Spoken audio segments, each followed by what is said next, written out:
سلام له خورشید د 11 بجو خبرونو ته ښه راغلاست. د طالبانو مشر وایي که امریکایي چارواکي د افغانستان د قضیې پر سوله ییز حل باور لري باید مستقیما د مذاکراتو میز ته راشي.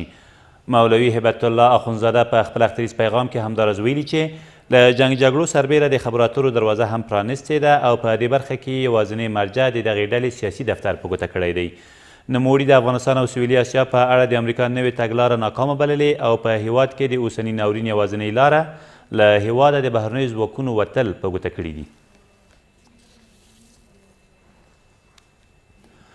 د ملي یووالي حکومت اجرایه رئیس او د پاکستان لوی درسیزوی د تیرو ناسمو سیاستونو دوام د دواړو هیوادونو په ګټه نه دی او باید په ګډې همکارۍ سره د سیاست په بدلون سره د سیمې تاریخ ته مثبت رنګ ورکړل شي. دغو دواړو چارواکو د افغانانو په مشرۍ د سولې له هڅو ملاتړ وکړ او پاکستاني لوري هم ژمنه وکړه چې د سولې لپاره د افغانستان پاکستان عمل پلان تر سیوري لاندې له افغان حکومت سره هر اړخیزې همکاري کوي.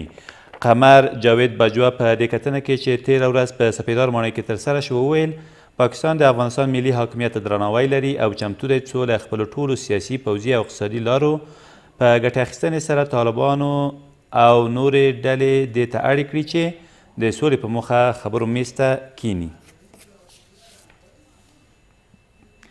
د ننګرهار په مرکز کې د یوې چاودنې له امله 8 ولسي وګړو ته مرګ ژوبله واوښته. دغه پیښه نن سهار نږدې 6 بجې د جلال آباد ښار د دویمې ناحیې اړوند په آهنګرانو کوڅې کې د یوه ځای پر ځای شوي ماین د چاودنې له امله رامنځته شوې او په پایله کې 11 کلن ماشوم وژل شوی او د 4 ماشومانو په ګډون 7 نور کسان ټپیان شوي دي. د ننګرهار د رسنیو دفتر مسؤل وایي د ټپیانو روغتیایي وضعیت ښه نه دی. یو ځانمرګي بریدګر موخې ته تر رسېدو مخکې په لوګر کې ونیول شو.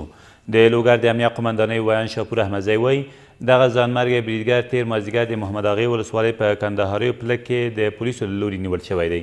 د نوموړي په وینا د یاد بریدګر موټرسایکل چې پکې چاودونکي توکي وو له منځه وړل شوی دی.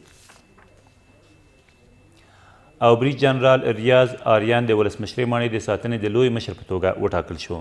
ښاغلی آریان چې تر دې مخکې د ولسمشر ساتونکی و د ملي امنیه شورا په وړاندیز او د ولسمشر د حکم له مخې د ولسمشرۍ ماڼۍ د ساتنې ریاست د نوي رئیس په توګه غوره شوی دی.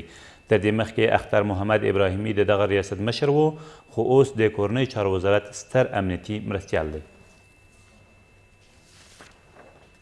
دا تر دې مهاله وروستي خبرونه تر بیا مو الله مل.